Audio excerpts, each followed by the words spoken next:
जय जिनेंद्र दोस्तों। अभी अभी हम सब न्यूज़ में देख रहे हैं। रिसेंटली तुषार शर्मा, रिया, सिया वाला केस और बहुत से राजा रघुवंशी वाले केस, बहुत सारे केस हुए। तो सब बोल रहे हैं सिया को फांसी दे देनी चाहिए, वो तो कोर्ट तय करेगा।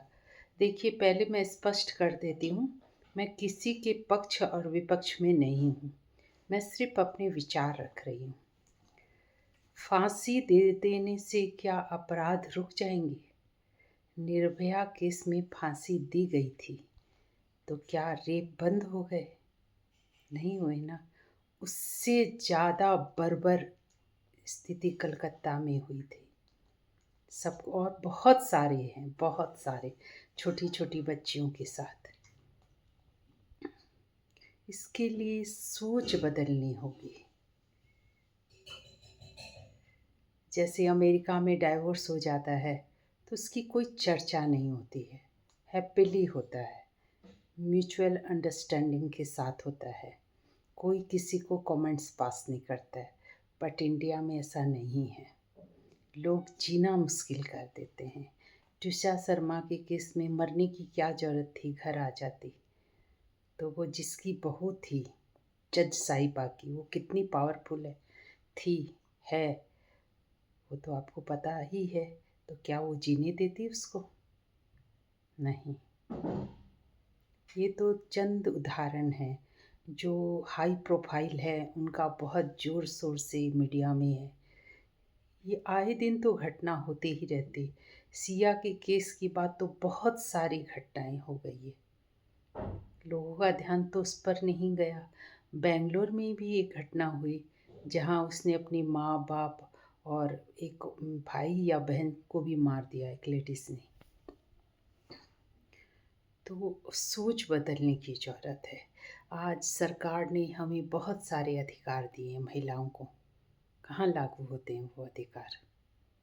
अगर आप संपत्ति, कोई लड़की सरकार ने तो बराबर का अधिकार दिया है संपत्ति का। मांग के देख लीजिए आप संपत्ति। परिवार ही नहीं, समाज भी आपको बेदखल कर देगा। हर में हिम्मत नहीं होती है, हर कोई इतना बड़ा स्टैंड नहीं ले सकता है। तो इस कंप्लेन कर दो, फिर कहाँ जाओगे आप? कहाँ जाओगे? तो इसके लिए बहुत स्ट्रिक्ट कानून और समाज की सोच को भी बदलना होगा, तभी कुछ संभव। पढ़ा लिखा समाज है। सिया ने मिडिल फिंगर दिखाई, उसका इतनी चर्चा हुई। तो हम कहाँ जा रहे हैं? कहाँ जा रहे हैं हम? कहाँ और भी तो चीज़ें हैं बात करने के लिए। पूरा मीडिया उसी खबर के पीछे लगा हुआ है, हर कोई उसकी रील बना रहा है। और भी तो हो रहा है ना। अभी बेंगलोर में एक छोटे बच्चों का केस हुआ, उस पर तो कोई नहीं वीडियो बना रहा है। और बहुत से काम करने बाकी हैं। सबसे पहले हमें अपनी सोच बदलनी होगी। एक तरफा जब तक हम निर्णय लेते रहेंगे तो ऐसा ही होगा। दोनों तरफ की बात सुनी जाए और अच्छे से सुनी जाए, दोनों पे विचार किया जाए कि अगर ऐसा हुआ है तो क्यों हुआ है, तभी हम निर्णय पे पहुंच सकते हैं।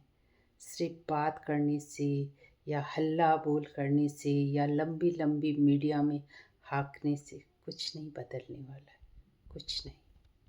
धन्यवाद।